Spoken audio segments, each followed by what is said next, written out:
Great, thank you, Les. And thank you, Lakshmi, for organizing this and everyone who's participating today. I really look forward to the whole day's events. Um, One of the topics that I've been sort of assigned or going to be talking about is how do we know that it's a renaissance, that we are in the midst of a renaissance of psychedelic research. And one of the best ways that we know that is through the number of scientific publications about psychedelics. And I often have a slide, but I'll describe it. It's a slide of the publications over 70 years, starting in the 50s and then going to just a year or so ago. And this is the Web of Science publications. And what it shows is that there is virtually nothing in the 40s and 50s, just starts to beginning in the 50s. And then it comes to a big peak around the end of the 60s, the early 70s. And that's when the backlash happened against psychedelics and the Controlled Substances Act of 1970. And that's when the US shut down research with psychedelics. It was 1966, actually, that the NIMH, the National Institute of Mental Health, last funded psychedelic research. And so then there's like a drop for over several decades of the number of papers that are published about psychedelics in scientific journals. And these papers are almost entirely about the risks of psychedelics, what's wrong with them. And then we see a gradual increase around 1992. And that's where the FDA opened the door to psychedelic research again. And now we have about 5 times as many papers that are being published every year on psychedelics than were published at the height of sort of the 60s psychedelic experience that we had. And so that's just one example of the evidence for there being a major renaissance. The other is that in psychedelic research right now, MAPS is in phase 3 for MDMA assisted therapy for PTSD. We have actually one completed phase 3 study, and we're in the midst of the second phase 3 study. Compass and USONA are doing phase 2 studies with psilocybin. There's loads of other studies that have been happening with psilocybin and other psychedelics in patient populations. And so we are now, in terms of scientific research, further along than at any point in the 60s in terms of prescription use. Most of the studies that were done in the 60s were about academic research, some in patients, but now we're just incredible. And then the other thing that's really, for me, very significant is that we've now finally got MDMA research taking place inside the Veterans Administration. I started talking to the VA in 1990 about MAPS funding research inside the VA. And it was the therapists and psychiatrists that are really interested in doing the research all are very supportive and sympathetic because they see patients, vets that need more help than what's available, a lot of treatment resistant people. And it was always squashed by the political leadership. And I would try again every 5 years in a different VA, and it'd be the same old story. It would be the people closest to the patients would want to do stuff, and it would be stopped by the political people. And that has finally shifted. So October 12th of this year was the first MDMA administered to a veteran inside the VA. This was the Loma Linda VA. And Rachel Yehuda at the Bronx VA has been screening her patients, and she's about to give MDMA to a vet with PTSD as well. And quite a bunch more will follow from that. And we just submitted a protocol to the FDA, and this is going to be for group therapy for MDMA for PTSD in a group of vets. So we're way ahead of ever we were before, now getting MDMA research, and there will soon be psilocybin research also in the VA as well. Even in Texas, amazingly, funded by the Texas state legislature. Another sign of the Renaissance is that there are now hundreds of for-profit psychedelic companies, which means that we've cleared out a lot of the regulatory obstacles. The public attitudes have changed. People can tell a story about how they might be able to move through the FDA or set up psychedelic clinics. And in the last 2 years, MAPS has raised roughly $50 million in donations. But the for-profit companies have raised over $1.5 billion. So that's a tremendous vote of confidence in the fact that there is this renaissance in psychedelic research. And a member of MAPS' staff has been keeping track, and there's about 400 for-profit psychedelic companies doing all sorts of different things. The other evidence of the Renaissance has to do with public attitudes and the media.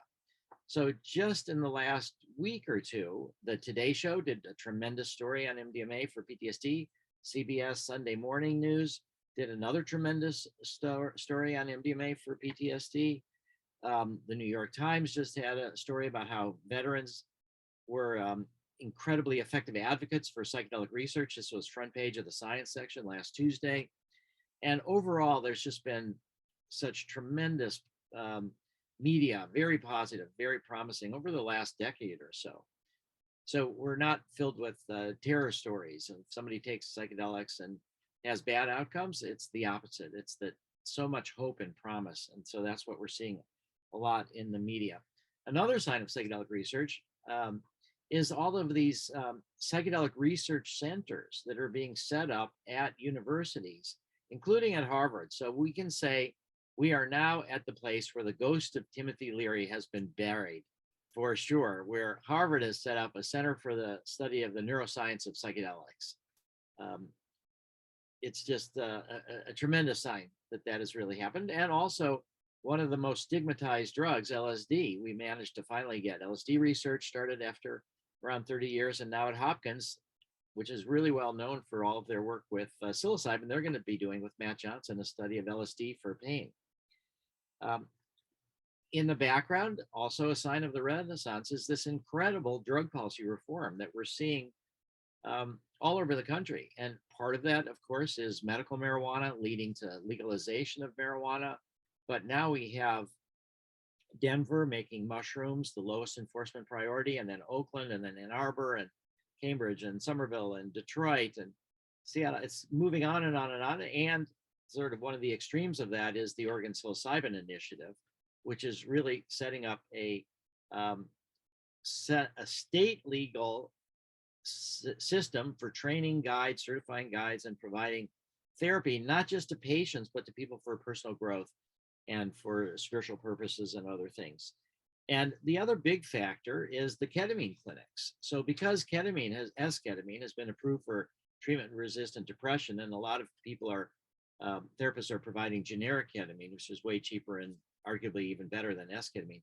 There are now 700 to 800 ketamine clinics in the United States alone. And they're going to be the base for which we then build on for creating psychedelic clinics. So what are my concerns, though, about this renaissance? Well, one concern is that a lot of these for-profit companies are going to try to minimize therapy and try to make it as inexpensive as possible in a way that's good for scaling, but I worry that they might minimize therapy too much. What about training therapists? So we can minimize therapy, but when we start minimizing the treatment of therapists, the training of therapists, I mean, and in particular, it's important for therapists to try the drug that they give to their patients. I think that they are undertrained if they don't have direct experience in the drug that they want to give to patients. So how do we do that? We do have a protocol from the FDA to do that, but it's a scientific experiment, too expensive. It's hard to scale. We do have some isolated cases, but they're important, of sexual abuse of patients, and that's really bad. And we need to do whatever we can to try to prevent that from happening. And again, that gets back to the training of therapists. And I'm concerned about insurance coverage. Will we be able to get insurance coverage for this to really scale it? And that's also another reason why we need to do more and more drug policy reform, so people can have pure drugs, honest drug education, access to peer support, and treatment on demand when necessary. I think that'll help. And the thing that I'm not worried about is all of the potential bad outcomes from legalization or decrim, because I think we've done a great job of educating the people, and the media has, that the risks of research are much, much different than the risks in non-medical settings. And as the final thing, and I know I'm out of time, I'll just say that last year, 100,000 people died of overdoses in America. The year before that, it was 79,000. And yet we do not have Ibogaine research taking place in the United States. It's just barely beginning in England with Atai, and we have Ibogaine clinics, but we really need to focus a lot on how can we get Ibogaine. And I would just suggest as a last thing that Ibogaine is not a drug of abuse, even though it's illegal.